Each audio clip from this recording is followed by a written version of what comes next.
Hello, ladies and gentlemen. Welcome to NJPW Puroresu Review. I am your co-host, Andre C. Right over here is the wonderful at profession, the crazy Francesco Melball. How you doing, Melball? I am doing great, Andre. I had to take my second skin off my tattoo today so it doesn't look like it's jamming itself anymore. What the hell is this pose? What is this? The Adjustment. Jesse the Body Ventura. He used to do a pose I'm like doing this. a very poor bicep flex right here, but there he is, my little berry, staring up at me lovingly. My very pale arm. I mean, look at the rest of me though. He just sits there staring at me when I'm flexing. That's cute. He's a little spicy though. I got a little too juicy for the second skin there. It started oozing out a little bit. So good times.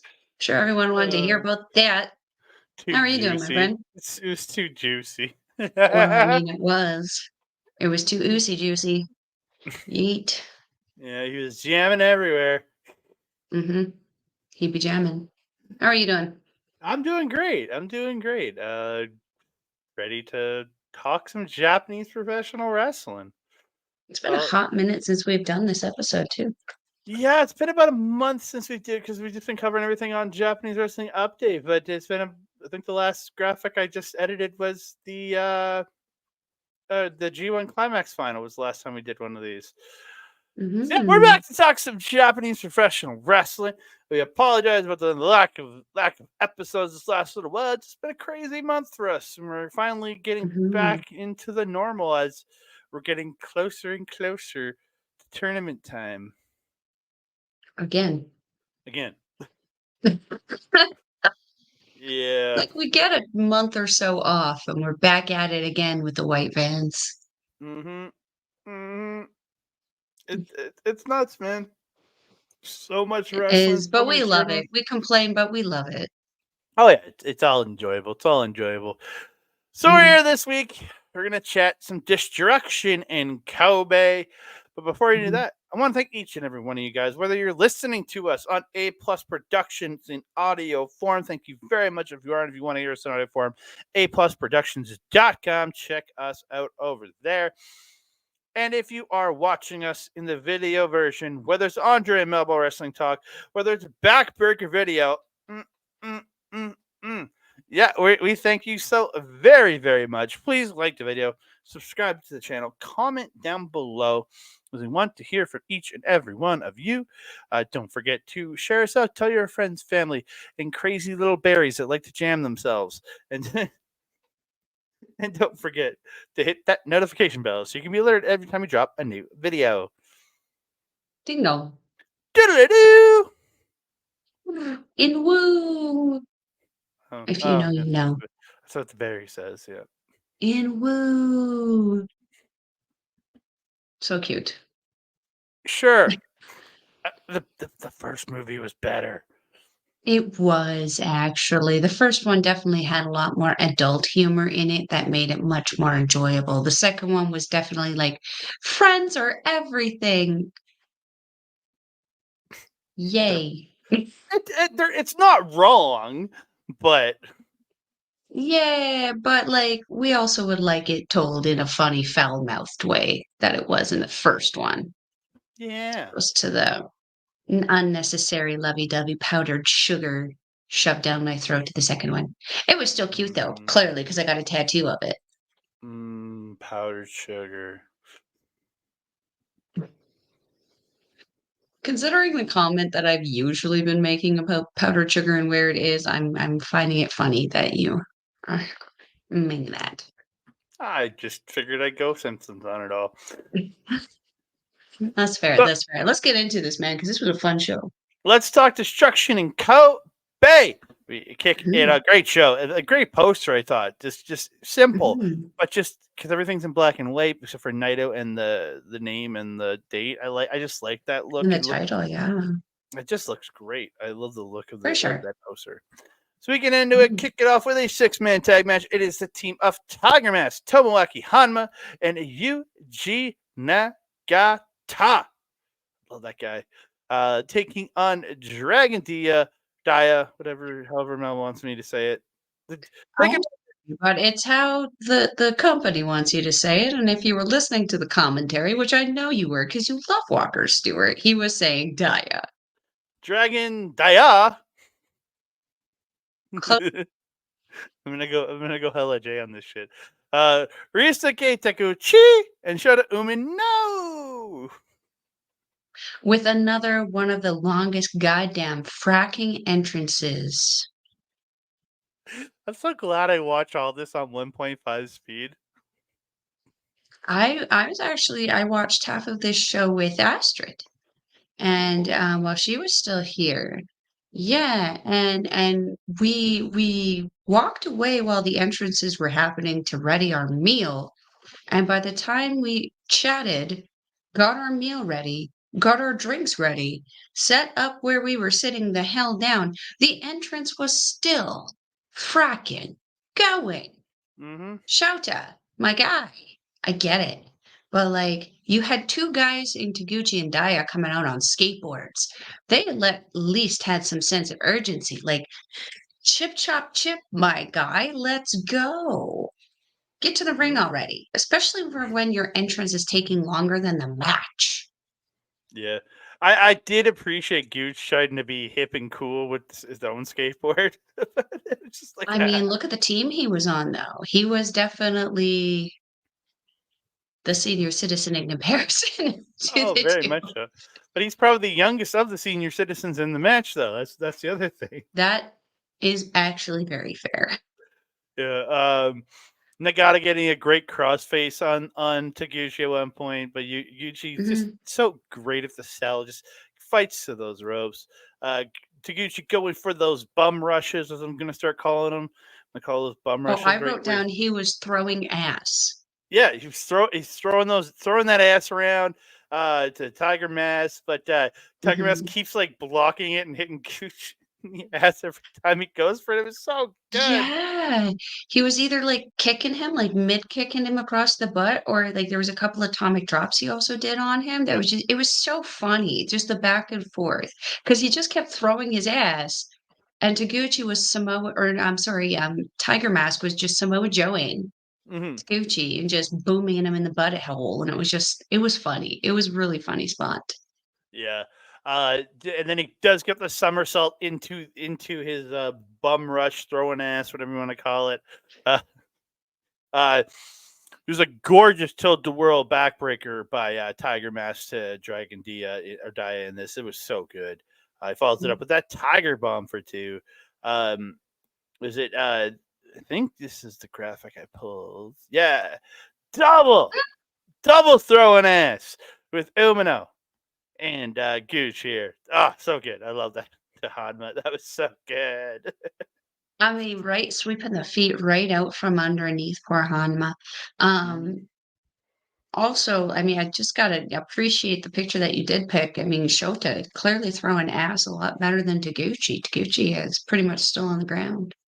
He's got those old hops, and Uno's got those young hops. Come on. I mean, Umino also working with a hip issue though, isn't he? Yeah, but he's young, so those things just He's fix young and themselves. silly, so he's gonna make that decision to work on the bung hip. Yeah. Hanma does get a Kokeshi to Umino at one point, but then Umino hits Hanma with the Death Rider for the win. Mhm. He worked hard for that Kokeshi too. Like Hmm. Taguchi at the beginning there made him really work for it. And Umino, when they got in together, Umino kept rolling out of the way as well. Um, Made me feel bad, poor little Hamna just face planting in the middle of the ring. But yeah, I didn't this feel was bad. really fun.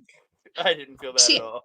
I feel bad. I'll get to this point first then, because Hamna is such a joy and privilege to watch right now. Yes, he's very, very stiff because of that fusion that he's had in his back and neck there, where he's just it doesn't appear that he actually like rotates at all from like the base of the neck to somewhere in the middle of his back. He's very, very stiff. But the smile on his face and just the absolute, he's the Nane Takahashi, if you will, of NJPW, where he is just so happy. so 110,000% into what he's doing, and he's getting the crowd into it as well.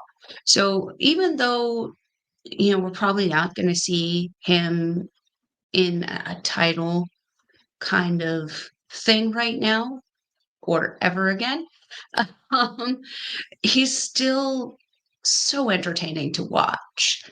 And then to see Daya again was so nice. Seeing him come out with a mask, Taguchi with the skateboard. He showed Taguchi how to skateboard. Like, it was a very, very fun little entrance coming down on that big ramp. I thought Taguchi was going to yeet himself off of the ramp with the skateboard. Pleasantly surprised he did not. Yeah. Other than that, just Taguchi throwing ass in this was really funny. Really Yeah. funny, really fun. I oddly enough, I kind of missed the sense of humor, the funniness of it. I've been missing that kind of humor, I Yeah. think. With the Yano kind of humor, I've kind of been like, yeah. Where Yano is ridiculous for ridiculous things, where Gooch is funny in his awesomeness. Yeah, it's almost like a complimentary mimic Mhm. that he does of people. And right now, he really does seem to be in on Naito, which I am loving.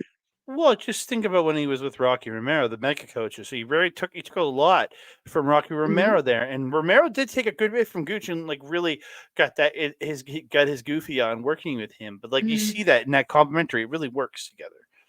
And Mhm. Mhm. quick update for Dragon Dia, dude. He's a champion now over in Dragon Gate.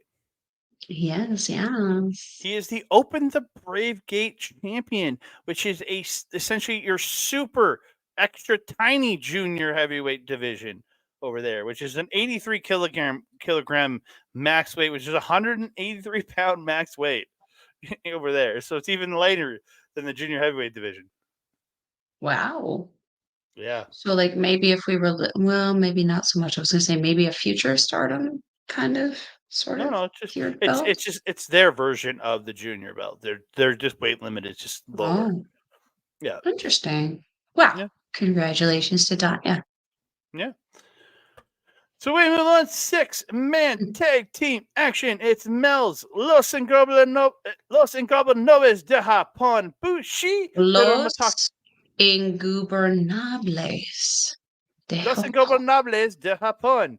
Bushi Hiromu Takahashi and Yota Tsuji versus my United Empire. Callum Newman, Francesco Akira, and your television champion, Jeff Cobb.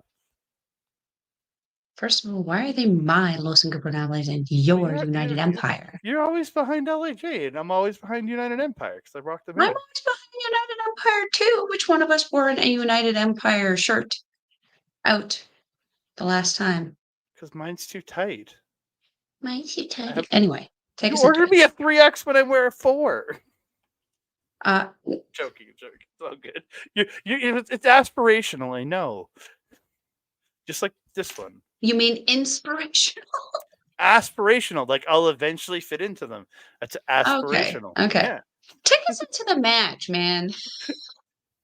Cobb stops a Rana by Tsuji and just swings Tsuji around, just yeeting Tsuji, the big old Mhm, boy, yeeting him out of anybody. It was just crazy.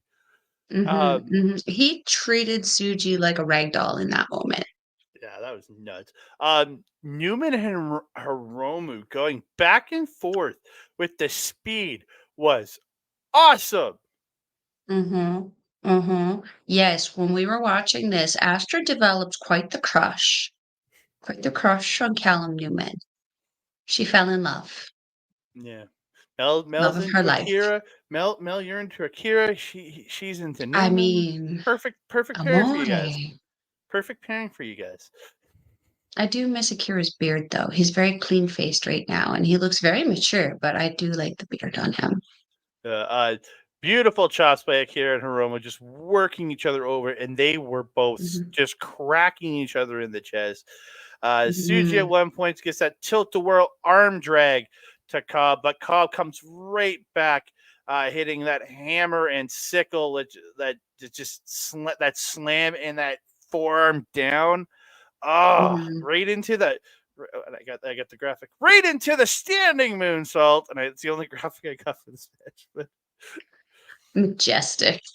just it's not fair. It's just not fair. It's not fair, Kevin Kelly. It's not fair. The end of this match comes with the Bushi Rocket to Newman, and Hiromu drops gets Akira on his shoulder and drops him knee first, gets him into a standing cloverleaf, then picks him up and slams him while still in the cloverleaf and lays back into like a laying back cloverleaf, and Akira is forced to tap out. Yeah, that finish was insane. Actually, I think I got that graphic. Yeah, this is when he was going to drop him on like knees first onto the mat. Yeah. Really, really targeting those knees. Akira's knees have been a perpetual problem for him for at least a year and a half, 2 years now that we've been seeing him, especially with Catch 2-2. Yeah. Um, yeah, the one thing that I wanted to add to this and to kind of like what you said is Callum Newman picking up that speed. He's fast as fuck, boy. Jesus. He just gets going, going, going, and then he starts doing that reversal, like where he'll instead of going across the ring, he'll hop to the side and go like it's just so crazy. He just almost dizzies you before going in for that kill shot, and I absolutely love it. But yeah, the way he flowed with Hiromu was just so good. So good. I would love to personally see Newman and Hiromu in their own kind of singles match, just a pop-off singles match, just to see what we could get out of them. Because I feel that the crowd would be very pleasantly surprised with what they could get out of that match, especially considering what we got out of Callum Newman in that G1. Holy hot diggity dang. Yeah, that's all I got on here for this one. Yeah, especially with Hiromu now moving into that open weight division, like he just challenged Mhm, Henare recently. So like he can step up and work these guys. So mhm, I look forward to seeing that. I really do. same. We move on to a non-title match because the Strong Openweight Championship is not on the line in Japan. It only defended in Mhm, other places in the world. So it's Hiroki Goto mhm, versus Gabe Kidd. Kidd attacks Goto backstage. Like he's attacked him backstage, and his music comes, and Kidd comes out to Goto's music. They drags the camera back there. They fight it onto the ramp. They're just fighting. He tries to Eddie Kingston Goto off the ramp to the barricade on the floor, but Goto's having none of it. They keep fighting. They fight to the ring. They start the match. They fight right back out of the ring. They're fighting into the crowd, and we get a double count out, and the match is over. So we can move on. Right on to the next match. Nope, no. Gabe Kidd decides no, he wants it restarted, and as a no DQ match, which doesn't mean no countouts, but I guess in this one that means no countouts. So yeah, it gets restarted. What do you think of this little tease off the top, though? Thinking, oh, I legit was like, oh, are we getting screwed out of this match? And I was thinking maybe it was going to take us to would be his match in November at hmm. Boston Boston? in And Boston. then we decided it was somewhere else? No, that's the show after that in Long Beach. Oh, okay, okay. Yeah, that's Um, the Strong Style Evolved. This one is Fighting Spirit Unleashed on November 8th in Boston. so this is something that, like, at first I was kind of like, what in the world? No way. But then I was like, it's Gabe Kidd. I kind of expected chaos to be in this match, no pun intended with Goto. Um, when the count out kind of happened, I was like, well, that's disappointing. We have seen a couple of these matches kind of happen throughout the year. Luckily, I feel like enough time has kind of passed in between the last time they tried this that it was a workable kind of story and attempt. I feel that it actually added to the kind of intensity of the rest of the match. So I actually, at first, I was annoyed. And then I was because I really wanted to see this match. And then when I realized I was not only getting the match, but I was getting it improved, I was like, yeah, Yeah, and yeah. And you are right. It's not in Boston. It's in Lowell. Lowell. I was gonna say Lloyd, but I was like, no, that's the wrong person thing. Yeah, it's in Lowell. But I know our Lloyd. friend, our buddy, my other tag team partner, by not quite as good, ranking the person who ranks number 10 for my favorite people in OLE, behind all of the guests all the guests we've had at number 9. I put this ranking out on Saturday during Bobby and Mark's show. Yeah, Yes, I remember. he has hey, you came in first, so As I should.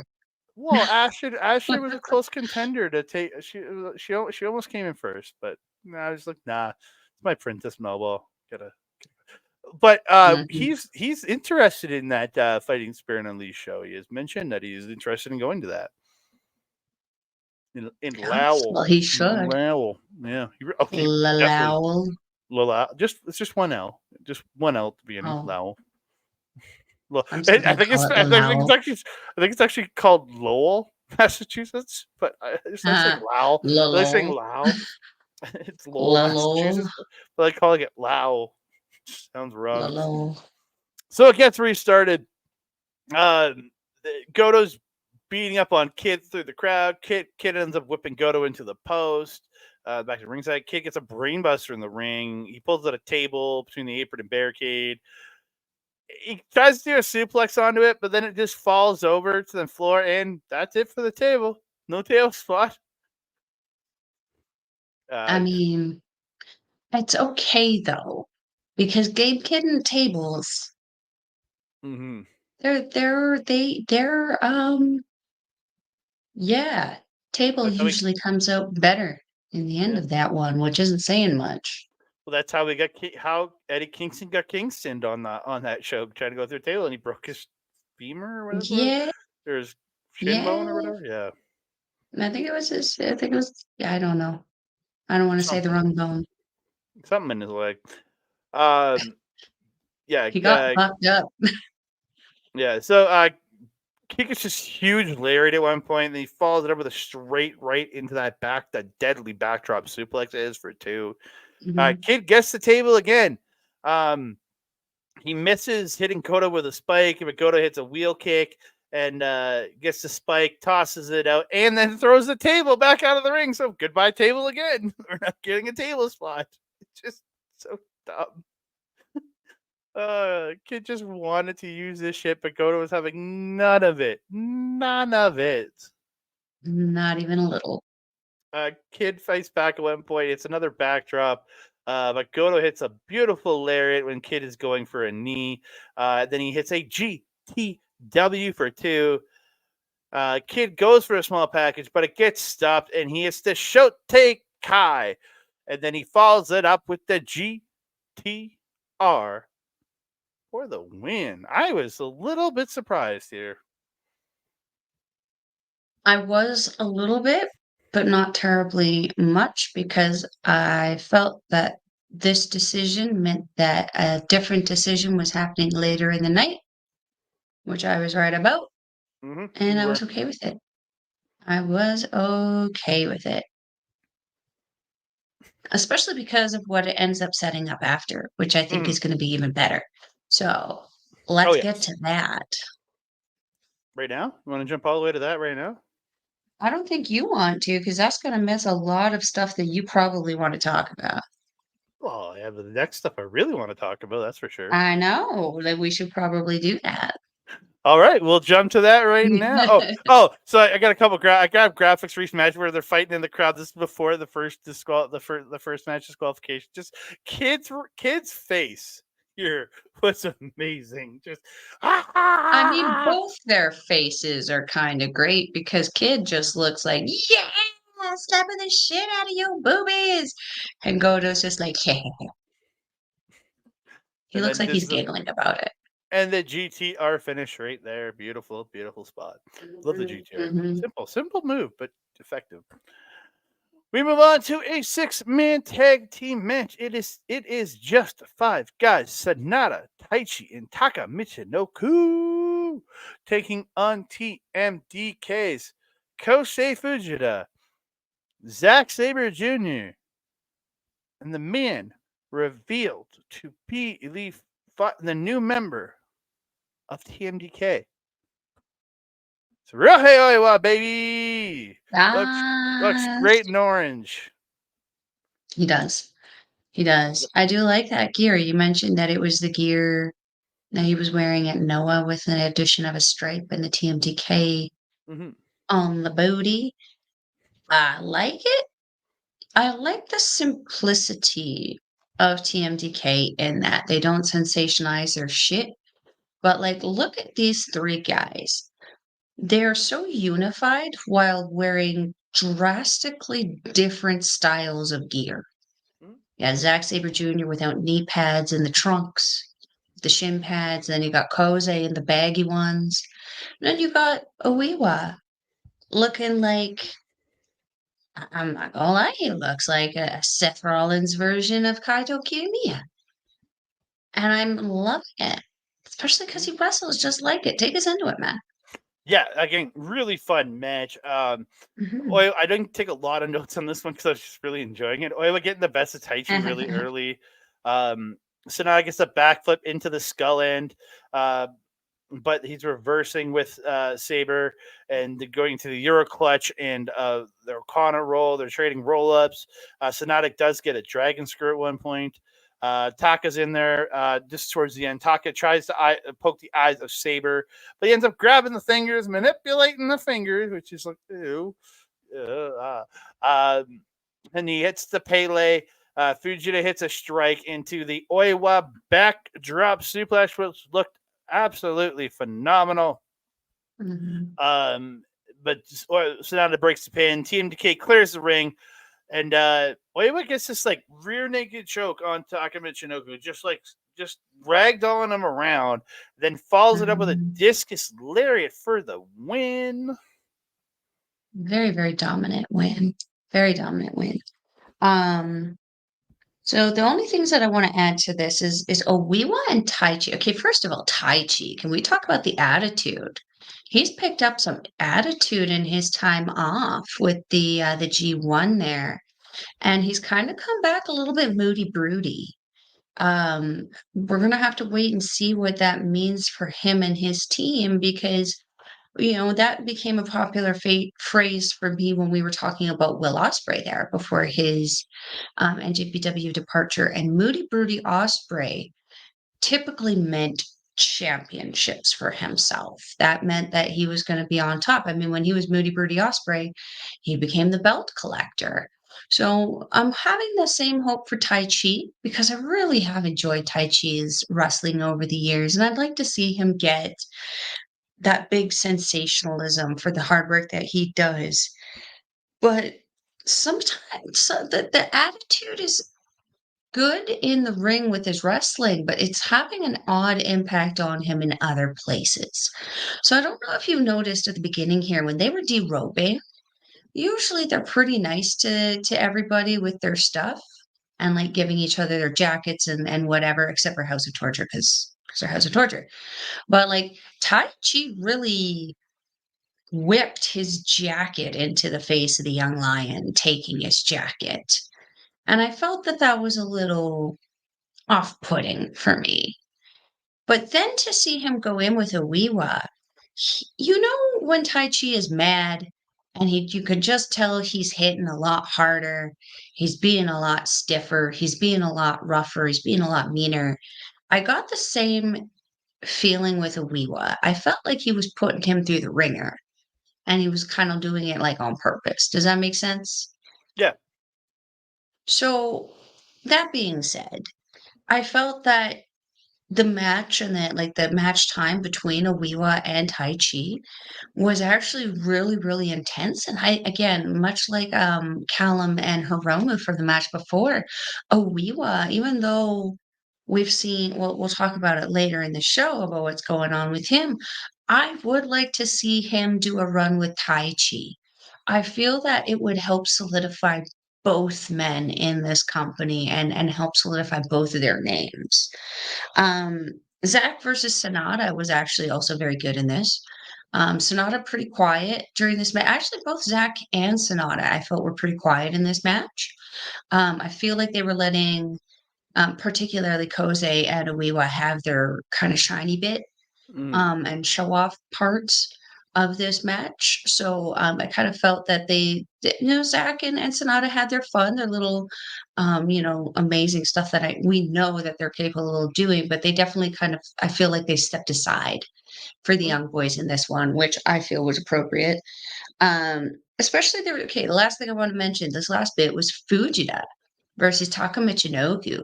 Those two turned it right the frick up in this one. Like Taka's still good. He goes so good. But with Fujita is like motivated and driven as all hell to be the best of the best. And he puts 110,000% into everything that he does. When I tell you that he chopped the ancestors out of Taka Michinoku in this match, you should know that Mushu showed up at ringside to be like, dishonor on you, dishonor on your family, dishonor on your cow. Oh, I Fujita can't. smacked the fuck out of Taka, and it was Did glorious. you do a Mulan reference? I did. Did you like it? Yes. Had to throw it in. Oh, genius. Oh, genius. Post match, though, Oiwa finally gets to sit on the apron with TMDK, something he's been wanting to do since before he left for his excursion when Sabre was using him as a prop. Did you see too? Zach even like grabbed him by the frickin' waist and put him up there. It's the Yep. most iconic thing for someone of TMDK.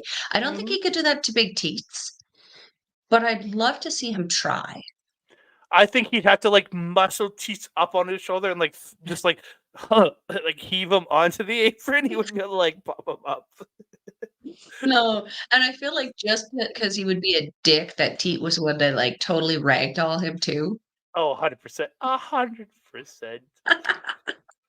We move on to the Uh, never openweight six-man tag team title match. It is Hiroshi Tanahashi, Vault No Leg, and Toriano defending their championships against House of Torture, Evil, Show, and yeah. Yujiro Takahashi with the little dick. And the Okay. Torturous ones attack before the bell, as usual. Togo hits Yano in the back with the corner pad when he's running the ropes. They fight out to the floor. Evil runs Yano into a barricade, taking out Abe-san as he does in every match. So, yeah. Why, Abe-san? Why? Uh, Bolton and Show are in the ring. Bolton sends Show flying, and they start calling, and then the announcers calling him the Kazakh Wrecking House. I was like, I okay, mean, I like it. I'm like, I like it. I very much like that. especially Uh, against Show. Show is also like really Ibushi level kind of over animation and selling.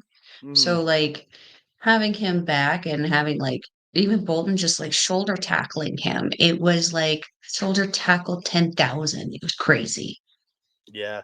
He ends up taking out all of House of Torture, slams Show, and hits that flying body sausage. He then follows it up with a Bolton shake to Show. Hmm. Later in the match, Tana gets a somersault sent on.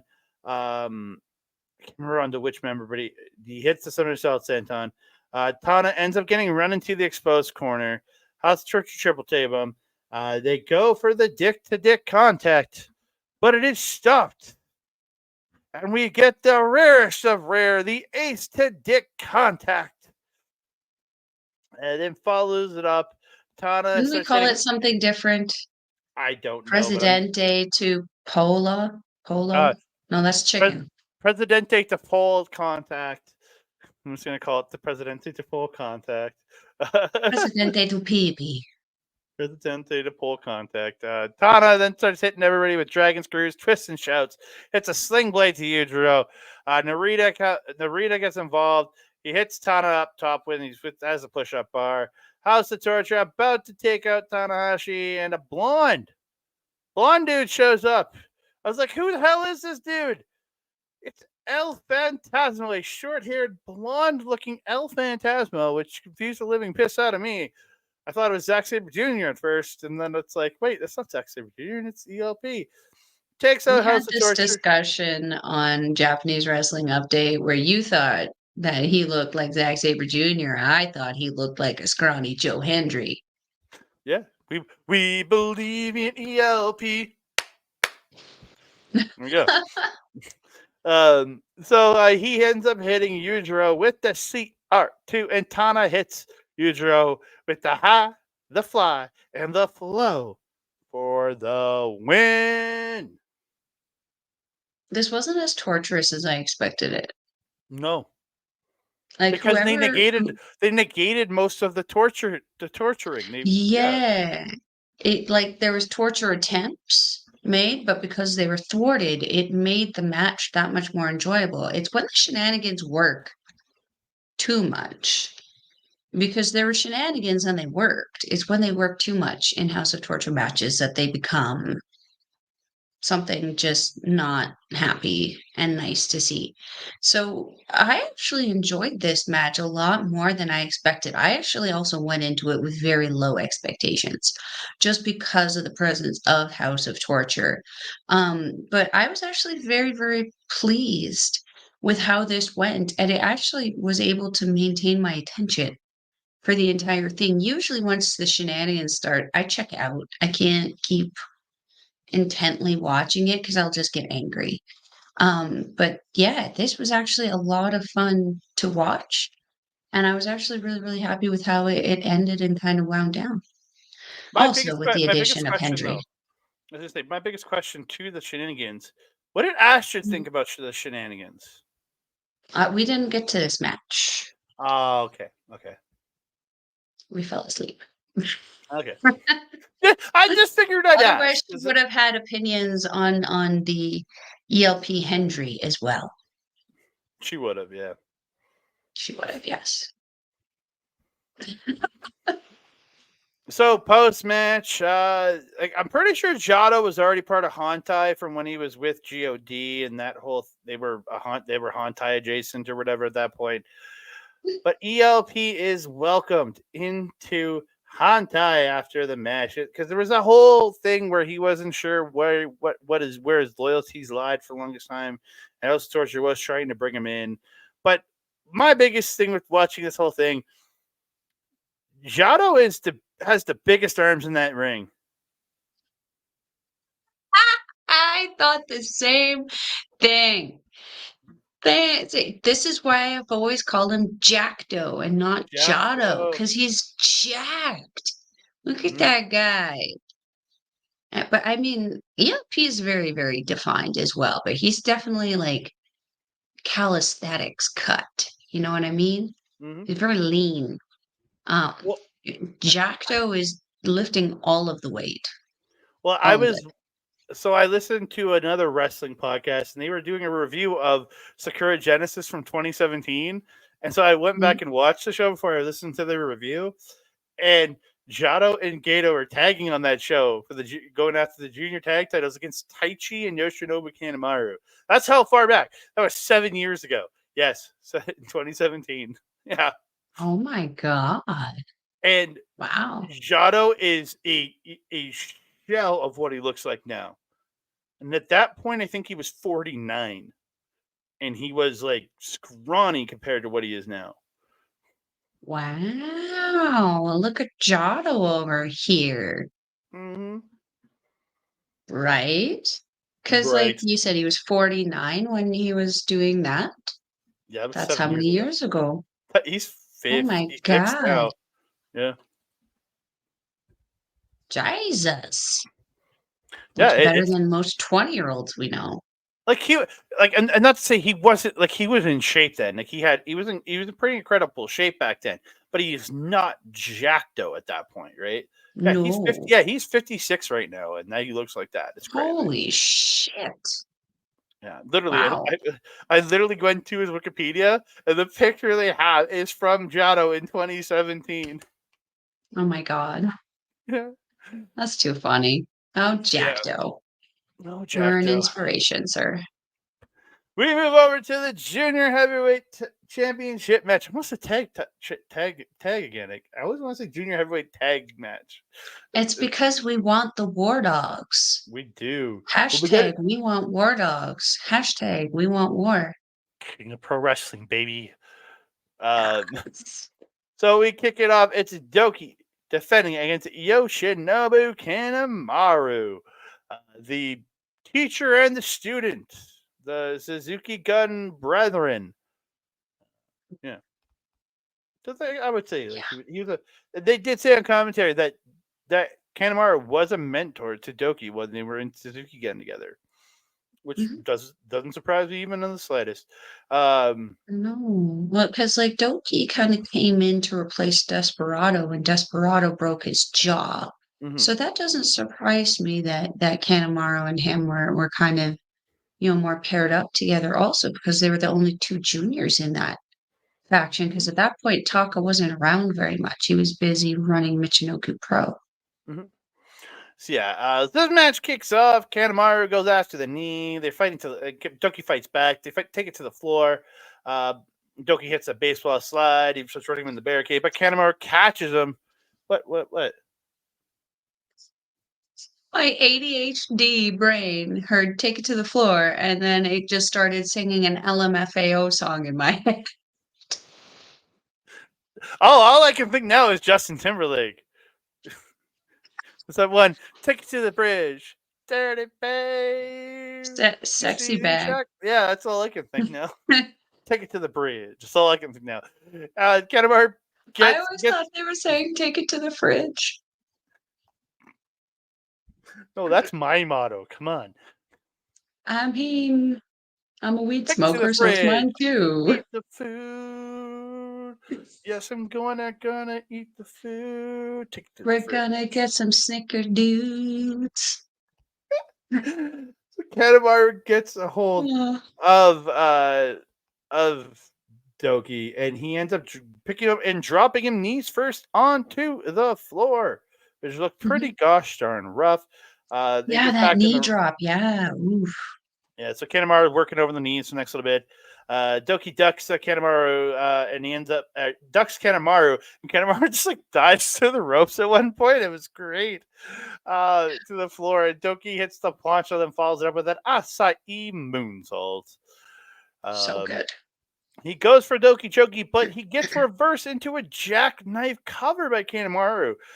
I really liked that. It was really kind of inventive to see him reverse the Doki Choki like that, man.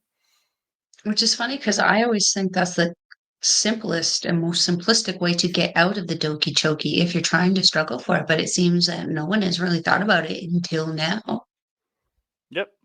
Doki catches Kanemaru trying to go over top of him in the corner, gets him into the gory special, and hits a widow's peak for Christ's sake. Then he transitions, like I almost said reverses, transitions into Mel's favorite move. The Doki Choki. There you go. The Doki Choki. Doki Choki. The Doki Choki Choki. But let real quick while we're talking about Jackdo, I mean, look at Kanemaru's arms. Oh yeah. Oh, dude's getting incredible shape. Right? Arguably the best shape that I've seen him in throughout my personal viewership of NJPW, which is going to be about, I would say, 5-6 years now. Yeah. At one point, shows up to distract the ref. Well, Douki has him in the chokey. He lets go. Kane gets a shot of his drink and hits the Santori surprise, and it's a corner lariat and a moonsault for 2. Later in the match, Kanemaru gets the deep impact DDT, but only gets 2. The ref gets taken out. Douki knocks Show off the apron, though, taking him out. Hits a tope suicida. He comes back in to hit Daybreak to Kanemaru and gets a 2 count. Kanemaru then follows it up with a victory roll to reversing Doki Choki, but Douki comes back with Douki reversing Suplex de la Luna with a victory roll. But Douki comes back with a huge lariat, hits Suplex de la Luna, And he scores the victory. Yes. Yes. This was such a great match. The intensity and emotion, first of all, behind these two guys. They were very much, it was very much a very similar feel to Kanemaru versus El Desperado. Mm. And it makes me kind of sad to say, though, Kanemaru was becoming that gatekeeper that Ishimori Tai, or not Ishimori Taishi, Tomohiro Ishii is becoming for the super heavyweights and the heavyweights, where he is the person that you have to beat to be able to progress into a longer kind of title run. And yeah, that was kind of the vibes I got from Kanemaru in this match. Um, I loved how these two flowed together because it's Kanemaru. You know what he's going to do. He's going to go after your knee. He's softening it up for that figure four. But the seemingly endless list of shit that he has in his arsenal to be able to target your knee seems almost impossible to prepare for. Because once you think that you have everything, he throws something else in there to throw you completely off of your game. And this is what I love about Kanemaru is he's constantly progressing in his moveset and evolving his moveset depending on who he is facing. Um, yeah, such a great match, man. Such a great match. I actually you mentioned everything that I had written down. Except okay, so the knee drop that Kanemaru did on the outside that looked really brutal. What I really liked is how effortlessly they kind of reversed that. It was like Kanemaru knew exactly what Douki was going to be going for, caught him on the reversal. I think he was going for a DDT. Mm-hmm. Just caught him on the reversal of that and then just slammed him down on his knees. It was just so perfect. The timing of both these guys is just so perfectly good. I love it. Yeah.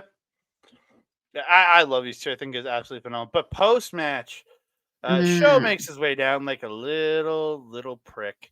It's even littler prick than Dick. Um, he steals. Micro. Yeah, the micro show. He steals the junior title away, and he demands a match if Douki wants his belt back. And Douki does agree. So Show returns the belt, but then he hits Douki in the face or in the head with the wrench. And he starts beating on him, but Taichi and the rest of just five guys do come out, and Taichi chases Show away. And Mm. Yu Uemura carries Douki to the back. Well, I mean, he needed to. He got nailed in the face with a wrench. Mm-hmm. Doki is one of those people who truly and unquestionably knows how to sell his injuries. He doesn't forget where he's injured or how he's injured, and he's so good. So good. I'm not gonna lie though, as good as Show is in ring, I don't know how excited I am about this. Maybe Mm-hmm. it's just because I don't feel that he has done anything since his return to earn this opportunity. And maybe that's why I'm kind of annoyed because, like, he's been gone a hot minute since he lost the title. He's been in some of these undercard matches, yeah, but he's not really done anything on his own outside of the company like some others are doing, or even within the company to make me believe that he is deserving of this title shot. That being said, though, I don't know who else we could put up in that place as an alternative. So I guess this is kind of what we're gonna get. Um, I have hope that whoever booked this show is doing the bookings and the storytelling going forward, because then my worries are going to be kind of put to rest. Mm-hmm. But I am a little concerned with how this feud potentially is going to go. Yeah.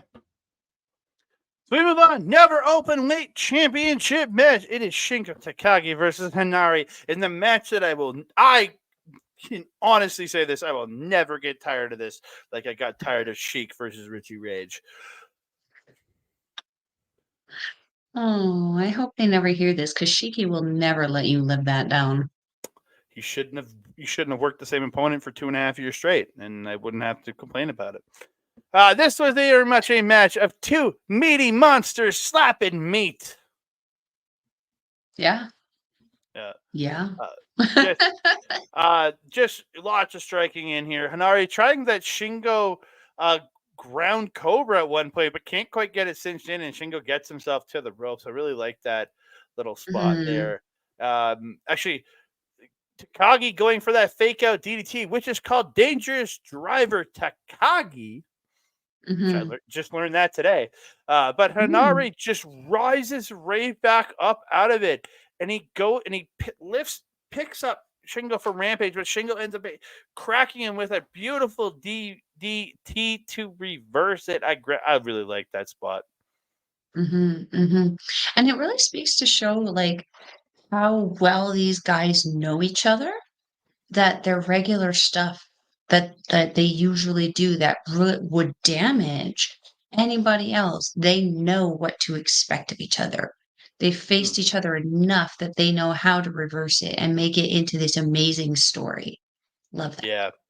So a little bit later, Henare hits a superplex off the top, follows it with the sliding bomber, but Henare pops right up, bounces off the rope, and hits that flying knee to the face of Takagi. And they were worried Mhm. Takagi got some teeth knocked out on that one. Yeah, these guys were walloping each other, let alone hitting each other hard. It was crazy. Yeah, Hanare goes for ultimate, gets ultimate applied. Shingo's fading, but he fights and he fights and he reverses into Made in Japan. That was a great sequence, Mhm. just this reversal there. We jump Mhm. towards the end of the match. Huge strikes by Henare to a dazed Shingo, but Shingo ducks into it and hits a dragon suplex. They trade more strikes, more lariats, and they both go down. They start headbutting each other again for like the fifth time in this match. And I'm like, how do you not? I literally just watched the Shibata match where he hematomaed himself, and I just like, oh god, don't do this, don't do this, like Yeah. Well, it wasn't even just like the Shibata thing. I mean, think about it more recently, Hanare and Mikey Nichols oh, in the New Japan Cup. So like I don't yeah, I don't like it. I don't mind when Hanari throws a headbutt to like the chest because you're hitting a softer part. Like it's not skull on Mhm. skull. You're if you hit the chest, it's not like you're going to give the other person brain damage. You can brain damage yourself as much as you want, but you're not risking giving the other person brain damage. But like it just when they go head to head, I don't like it. Shingo hits a beautiful northern lariat, and they both go down.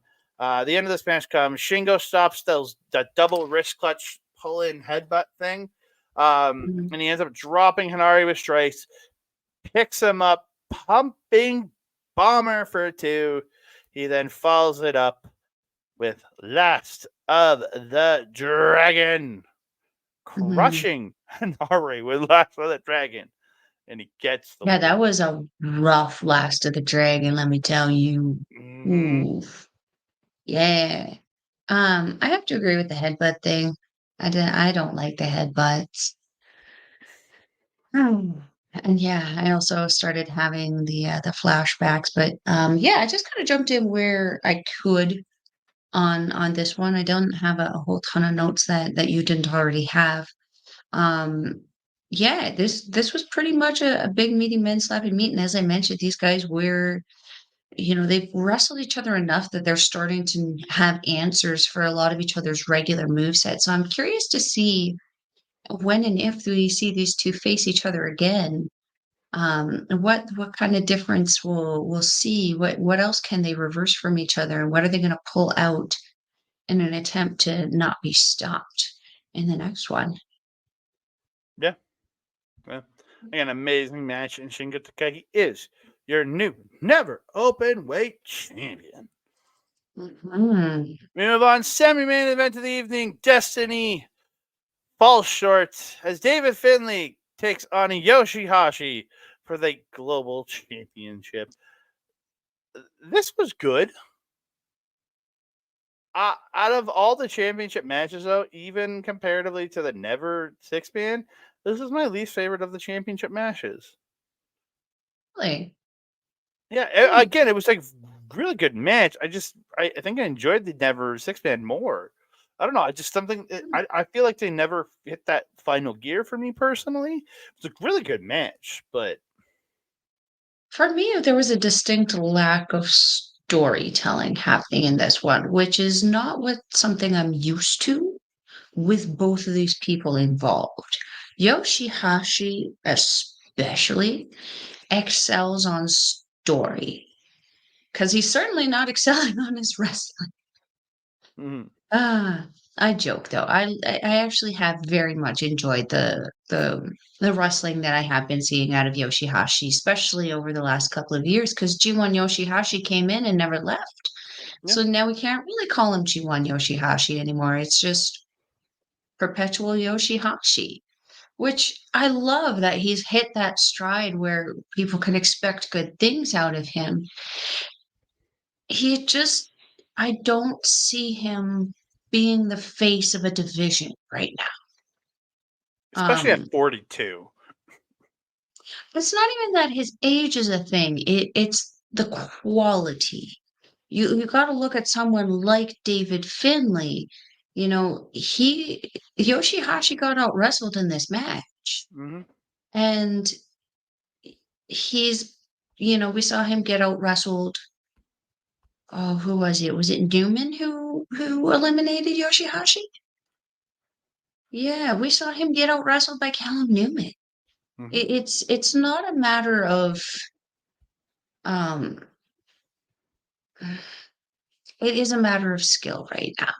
And I Hmm. would like to see Yoshi-Hashi get that singles title before the end of his career. Do I think it should be a global title? Maybe not. I actually would like to see him go after the never openweight title. I feel like that would help give him and that title a little bit of a boost, if you will. But I Hmm. feel like the global title right now needs to be focused on a global stage.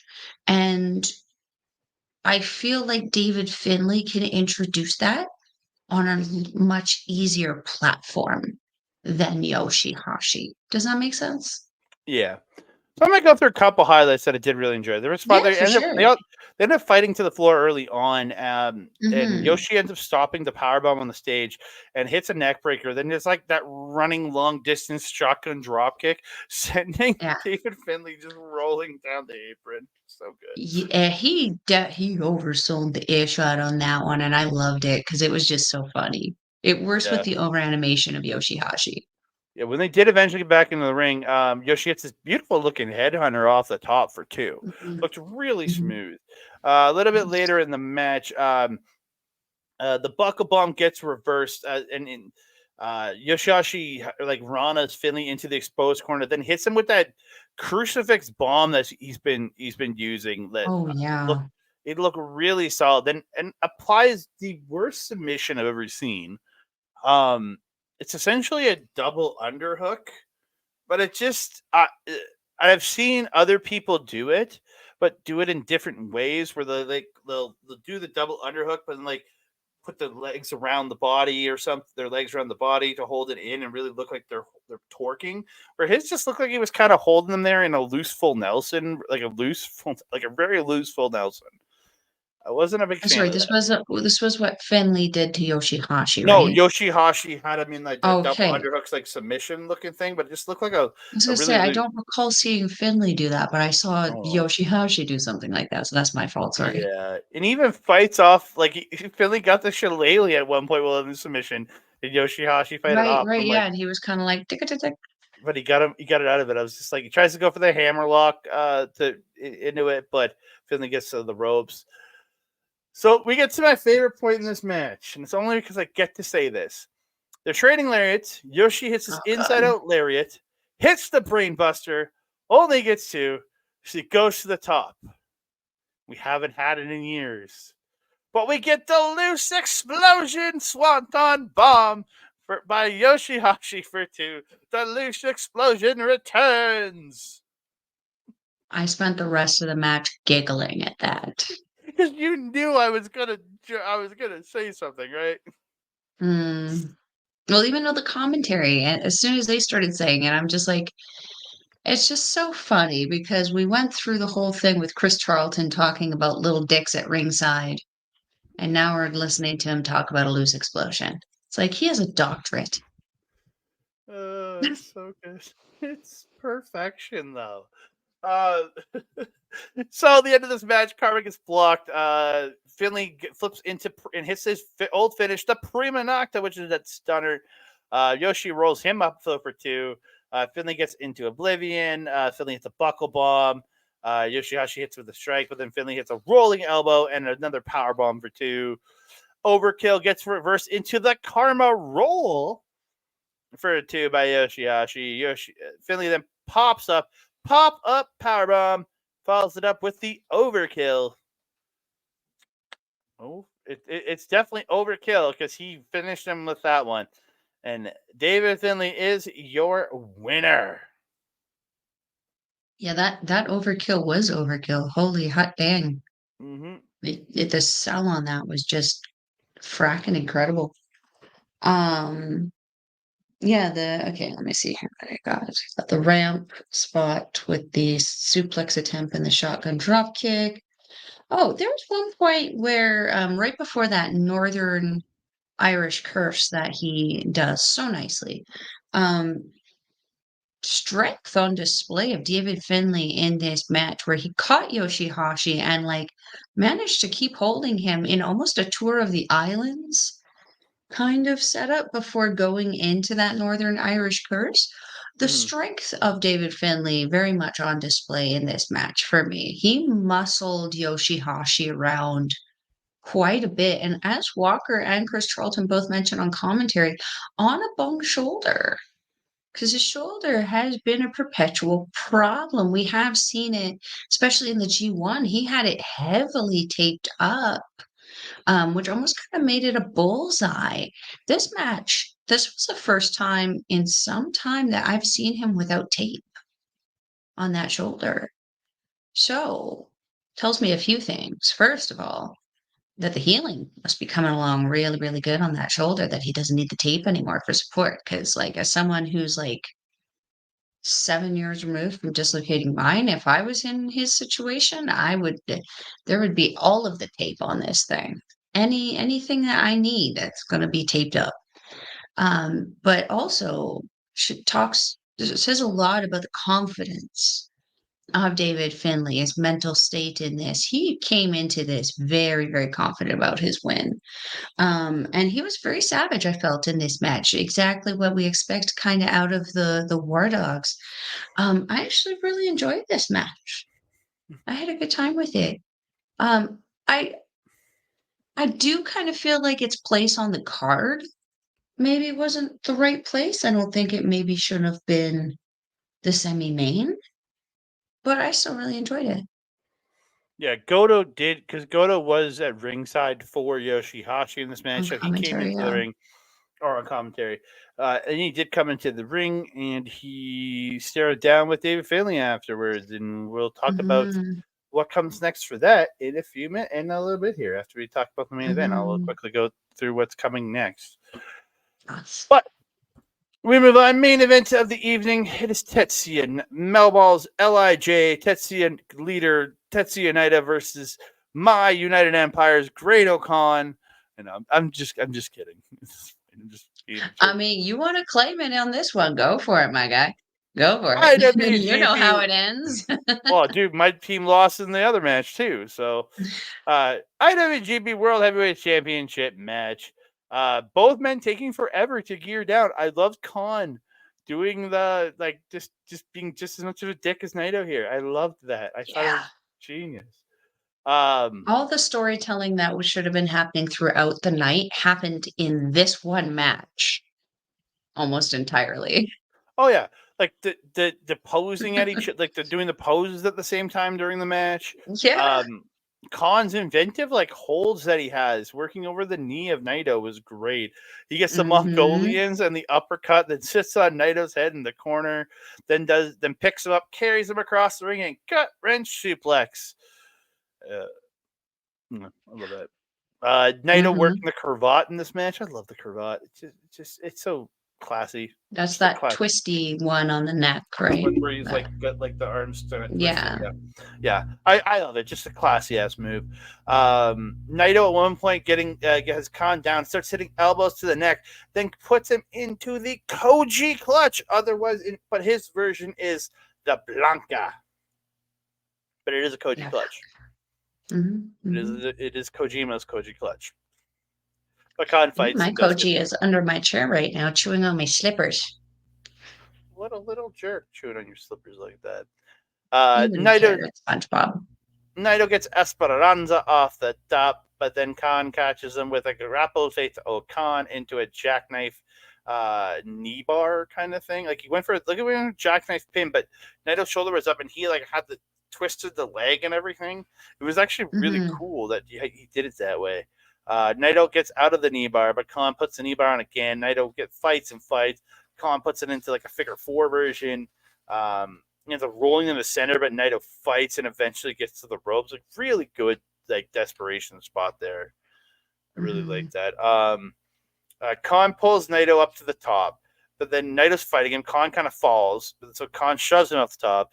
He then pulls him back up, but this is where Naito ends up running Khan off the top rope.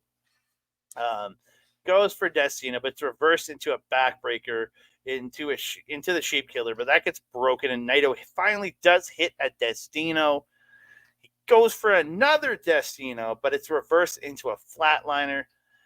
Khan goes for the Eliminator, but it gets reversed into a half Destino. And then he goes one more time, full Destino. And Tetsuya Naito is still your IWGP World Heavyweight Champion for only a few more days until it comes home to TMDK, baby. Great match. I thought these two, this might have been my match of the night just for the story. Again, the storytelling and the transitions they were doing, the inventive spots from both men throughout this match. It was just so well put together. Yes. And this is what we have been saying, not just us, but multiple people since Khan has hit the scene. His ability to adapt to any and all opponents he has makes him one of those people that you can just put him into any match with any person and it's going to be a banger. I mean, even look at the ridiculousness of the KOPW title. That run that he had with Uemura, where he had to eat the entire lemon in a match. He's done the most ridiculous things, but then you put him in a match with the world champion and he gives you a world championship match. This man is absolutely incredible. I don't have that much to add to this. I just kind of enjoyed this match because there was so much storytelling. I didn't have a ton of time to pause it and try to write everything down. And if you're trying to write things down while it was happening, you'd miss the next thing. It was a perpetual movie. I watched this one twice because I started typing as I was going, and then I was getting so into it that I just said, screw this, watched it, then rewatched it at 2 times speed just to get notes down on where things were in the match. That's fair. And you would have to. And if I had more time and less company and less plans, I would have probably watched this a second time too. I get you. But yeah. I get you. Yeah. I don't have that much to add to this. This was just a really great storytelling match. Yeah, and then post-match, Zack Sabre Jr. came out to the ring, essentially just to officially set their match in place, because finally he's got his official opponent for King of Pro Wrestling. And then Shingo Takagi comes out, kind of stealing Naito's spotlight here. It looked a little fishy. But then Ryohei Oiwa made his way down to the ring, and he Mhm. challenges Shingo Takagi. And Shingo Takagi says, "Well, why don't we do it?" And he says the location, but why don't we do it at King of Pro Wrestling? And it's set for King of Mm. Pro Wrestling now. So, jeez, it's gonna be some interesting stuff at King of Pro Wrestling. That's for sure. I mean, yeah. And that's the point, isn't it? Get our attention. Get some cool shit on that card. Get our attention. Yeah, I definitely kind of felt like Shingo was pulling an Effie on Tetsuya Naito, wasn't he? Yeah. Coming in and stealing some thunder from down under. Haha, haha, Australian reference. I'm funny. Anyway, um, I like to see this though, to the first point of Oiwa challenging Shingo. I like to see this. I mentioned on Japanese Wrestling Update, we've seen this with Yota Tsuji, we saw this with Ren Narita, we saw this with Shota Umino, we saw this with Kosei Fujita. We've seen this with heck, even Bolton Oleg. The only difference is Bolton Oleg was one of the only ones to actually get the championship that they challenged for initially. Um, do I think that Oe was going to pick up a win over Shingo Takagi this early in the game? No, absolutely not. Do I think, though, that Shingo Takagi and Ryohei Oiwa are going to have an absolutely incredible traditional wrestling match? Hell yeah. Hell yeah. We've seen the stuff that Oiwa has been doing in Noah for the last year, and we've seen Takagi for the last few, and the multiple title runs that he's had with the Nevero title, with the IWGP World title, with the KOPW title. This is a championship and a man of prestige. So we're going to see, I think, I'm going to go so far to say, we might see a banger comparable to something like um, the Hart brothers.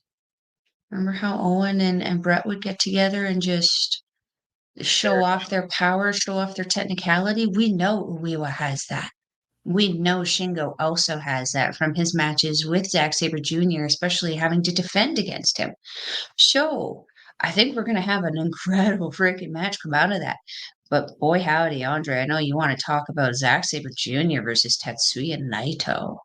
Oh, cannot wait. I think that Cool. we have seen this match multiple times. We've seen this match end in like Mhm, 2 minutes, and we've mhm. seen this match go for 30 minutes. It's the incredible lengths these two have gone in wrestling matches together is incredible, and I cannot wait for this match. I'm so excited. I'm wearing my Sabre Junior shirt right now, and I will be wearing it next. I'll be wearing this on Canadian Thanksgiving on October 14th as I celebrate Zack Sabre Jr. winning the world title and finally achieving his goal and getting to the top of New Japan Pro Wrestling. I cannot wait for that show. I'm so excited for that show. I'm going to watch that. I'm going to stay up and watch that show live.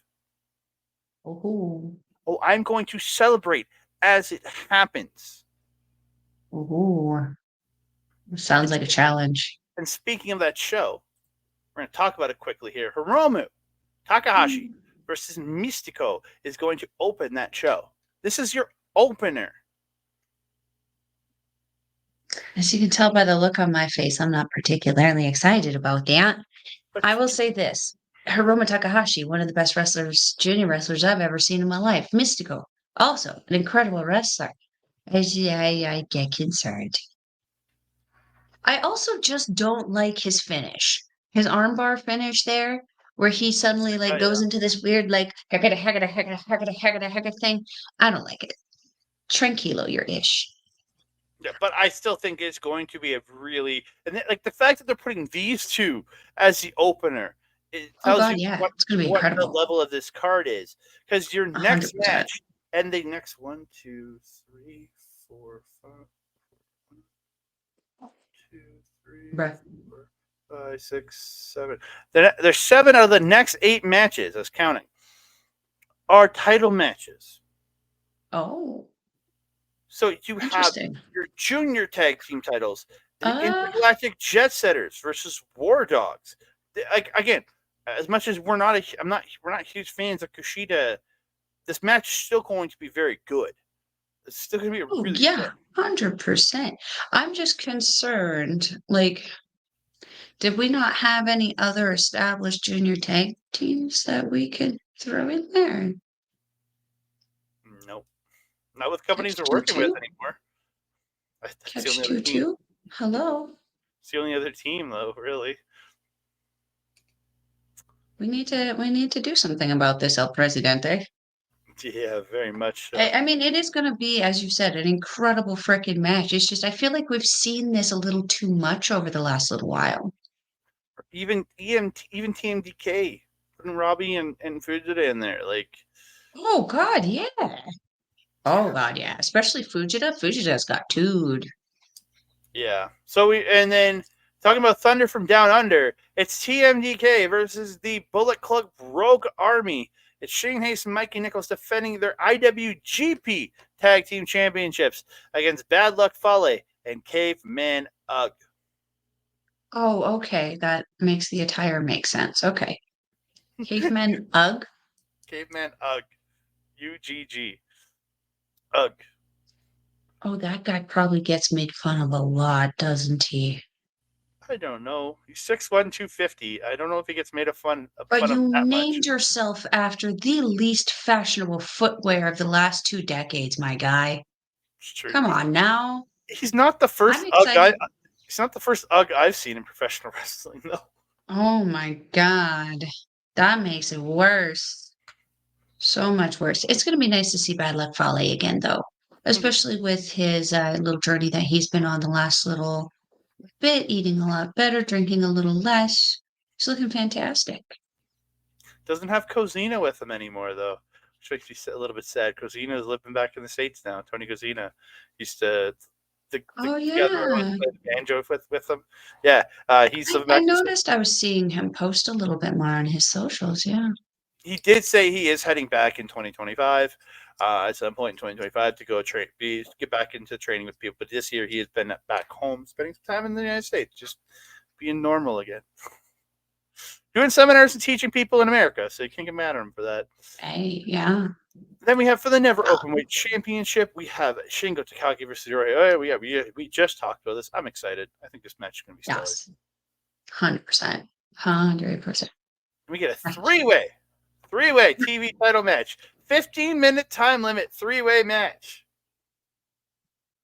You have to, if you are subscribers to New Japan World and you have not watched the backstage comments, I implore you, please. You can probably also, I believe they also posted the clip on the New Japan Global Instagram, and I believe Jeff Cobb also shared it on his own Instagram and Twitter. Double check it just to make sure that I'm right about that. But he is on fire with promos. Like, just the mind of this man is just so. He needs to be IWGP World Champion soon. Like, I love him as the TV champion, but the motor mouth on Jeff Cobb needs to be on top of a company soon. It Yep. needs to. There is no one more marked of, like, he's got an MJF kind of attitude with that island delivery, that island guy delivery that just makes it so fracking funny. Like, I could listen to him cut a promo for hours. I would probably throw something at MJF. Yeah. And then we have our first of the non-title matches in this title match streak. It is the Hiroshi Tanahashi 25th anniversary 6-man tag match. It is Hiroshi Tanahashi, Shota Umino, and their newest member of Hantai, ELP, taking on House of Torture's Evil, Yujiro Takahashi, and Yoshinobu Kanemaru. I believe in ELP. Let's hope. I hope he still has that look when he gets there. Me too. Let's just move off that one because this is not a match I want to talk to. But we're getting this IWGP Junior Heavyweight Championship match. It is Douki versus Sho. Look at that smile on Sho's face. Just. I'm happy to be here, guys. All I think is. It's all I imagine the sound coming out of him right now. Like. Yeah, the face that's being made, the noise coming out of his mouth is one of the most annoying sounds on the planet. Ugh. This is gonna be great, though. I mean, I hope it is anyway. Imagine it's a male version of the Fran Dresser sound coming out. That's all I imagine right there. Semi-main event, it's Hirooki Goto challenging David Finlay for the IWGP Global Championship. This will be sick. Yes. Yeah, I personally enjoyed the Yoshi-Hashi versus David Finlay match. I feel like the Goto one is just going to be a step up from that, because for Goto, for me, Goto is always that person. Again, he's like a gatekeeper. You put him in a match because you want to have a banger match. Goto always delivers. So yeah, I'm very excited to see how this goes. Addendum also, with the announcement of historic crossover, I'm a little concerned to see who he gets paired up, because I would like to see him in the show again. But his partner has kind of gone over to the orange side. You mean the yellow side? The orange side. Micah was his original partner. Yeah, because Utami was against him. That's right. Yeah, it was the Aces versus the Samurais, remember? That's right, it was. And Tanahashi's partner versus Goto and Micah. And Tanahashi's partner isn't even in the company anymore. So it's interesting. And then your main event of the evening. Neither is Zack Sabre Jr.'s and Julia. Yeah, it's true. She's over here. That's why he stole Goto's. Speaking of the orange, it is Zack Sabre Jr. challenging Tetsuya Naito for the IWGP World Heavyweight Championship, cashing in his G1 Climax match early. 3 months early. As he will challenge for him because he's going to win that title and then 6 days later walk triumphantly into England as the IWGP champion to beat down Sonata. So, I really do hope that is the case, especially given what happened last time with what we thought was going to happen with the title. Yeah. We can't. I'm so excited for this match. Me as well. I am very hopeful that that Zack Sabre Jr. does pick up this way, because as much as I love Tetsuya Naito, this run, I'm not gonna lie, this whole last couple of months, this year with this title has kind of been like meh. And for me, and I'm sorry to say, a lot of it does stem from the stupid cluster of AEW kidnapping another belt again. And it's always John Moxley. Why is it always Moxley? Why are you stealing shit all the time, sir? Well, yeah, because he kidnapped the U.S. title for a year.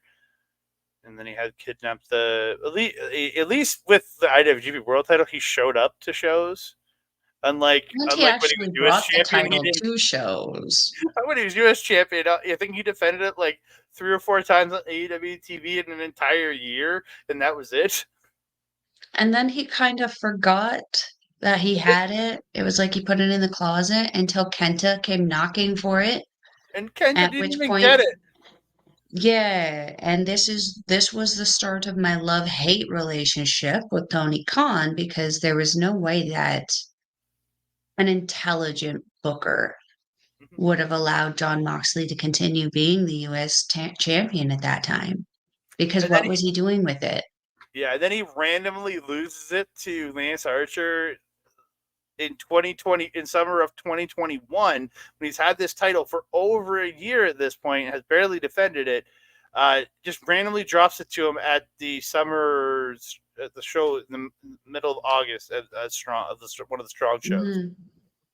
The I strong think it took it changed hands a couple of more times before Kenta was able to get his hands on it finally. mm-hmm.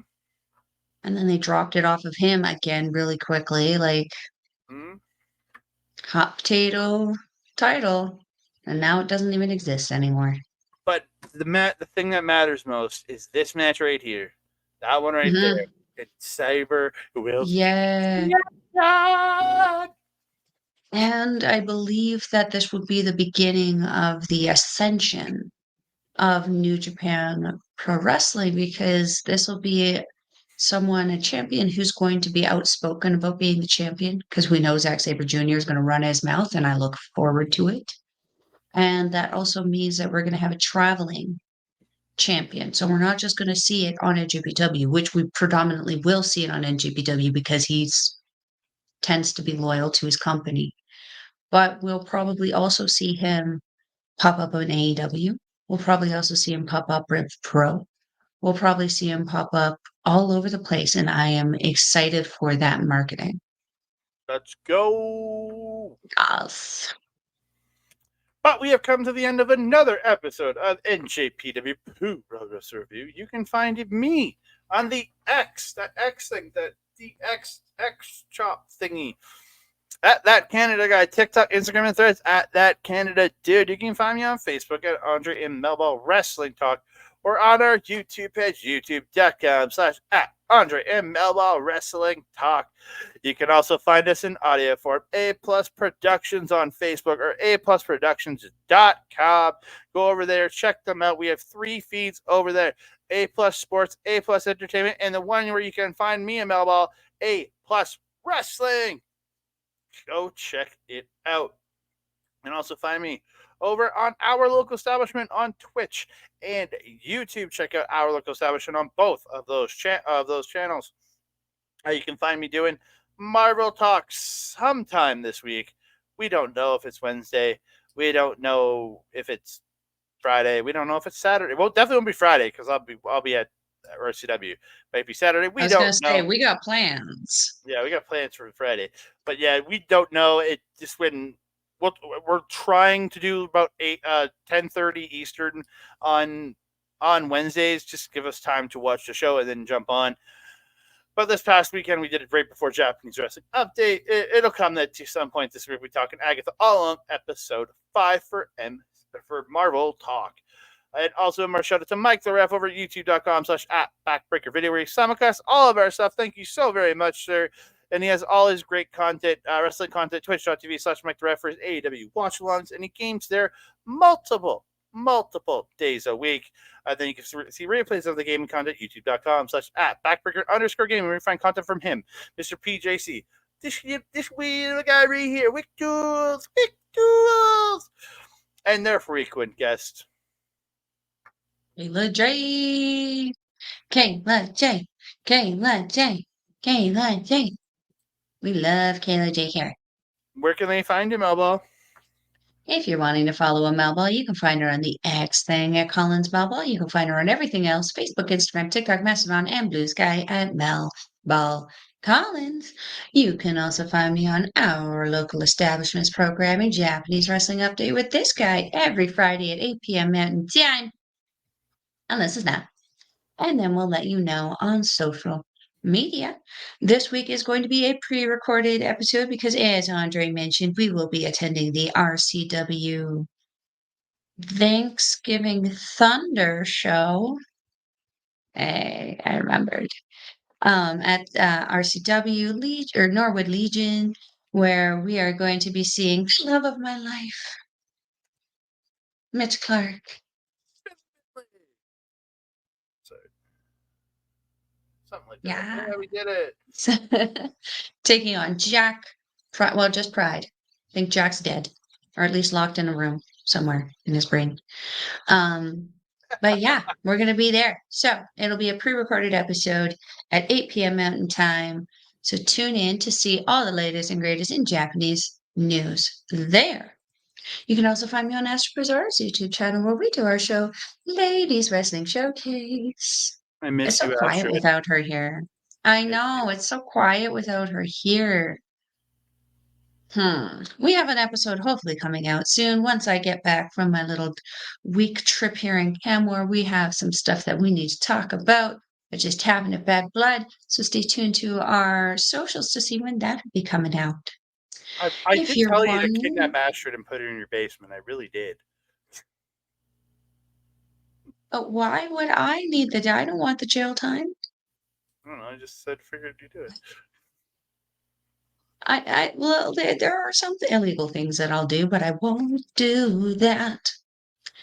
If you're wanting to watch New Japan Wrestling, we will leave a link in the description box below. It is njpwworld.com. It is 900. No, it's more. It's 1,400 yen, 1,200 yen. Oh, I don't know. It costs me $14.50 every month now. 14.50 or 10 Canadian. Shout out Sean Spears. It's not 10 Canadian. It's 14.50, but still an amazing price to watch some amazing professional wrestling. Sorry, I forgot. If you, that's okay because you always throw me off track, and now I if you're wanting a taste of what you can get with a subscription to NewJapanWorld.com, you can check out their New Japan TV title matches that are all absolutely free. So you can check out the title reign of Zack Sabre Jr. You can check out the title run of Jeff Cobb, and then you can subscribe and go and check out that backstage promo that Jeff Cobb put out against Tsuji and Ren Narita. It involves math. You will appreciate. That's all I'm going to say on it. And it's better than Okay. Steiner math, too. It is far better than Steiner math because it came with doodles, came with a whiteboard, came with a description, came with math help and a tutor in Jeff Akaba. Anyway, Andre, my trusted friend and colleague, you have anything else to say to the beautiful people? Just want to say thank y'all so very much for joining us here. Please like the video, subscribe to the channel, comment down below. Please share us out to all your friends, family, and just people. And don't forget to hit that notification bell so you can be alerted every time we drop a new video. Ding dong. Tiddly-hoo! Hiddly-hoo. Tiddly-hoo! Hiddly-hoo. What was the Tiddly-hoo! Missy Elliott thing that she always used to do in her music? Do you remember? I was never a fan. Hally-hoo. I think it was Hally-hoo. Hally-hoo. Anyway, if you know, leave us a comment. Down below. And that being said, I am your Melball. Over there is Andre. We will see you next time. Adios.